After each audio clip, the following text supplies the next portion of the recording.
Hello everyone and welcome to my channel Coder Vlogs. If you want to develop software application in Android Studio or start working on large project in Android Studio, then today's topic is very important for you.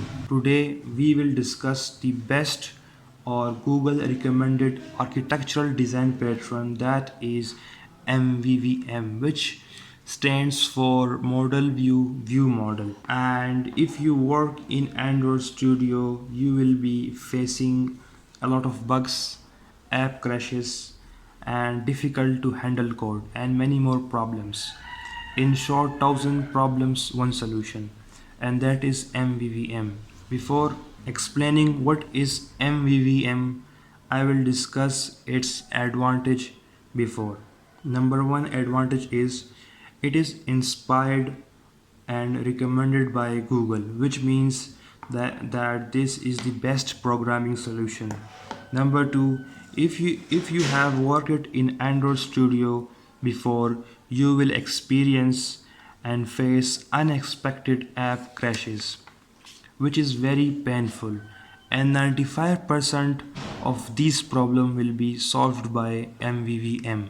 Advantage number 3, this fixes the issue of memory leaks, which is good for security. Number 4, it keeps your app performance better. Number 5, it structure your code and reduce the code complexity and easy to manage a huge organized code of large project. Number 6, keep your app flexible to adopt changes after project is complete, that is in the maintenance stage, so you will get the maintainable app. Now let's discuss about what and how of the MVVM. In MVVM, there are three layers or components which basically separates your business logic from view and UI code. So three components are model. Model defines how your data will be structured to provide specific data set for application. Number two is view. View is basically your user interface that user sees. And the last one is the view model. It is the link or bridge between your model or view. Now let's talk about how MVVM works. In MVVM, the view model controls everything.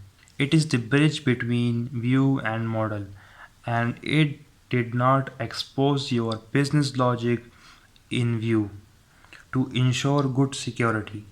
View model also listen for database changes, user or UI events, and other local database changes, and update accordingly your view with any data changes.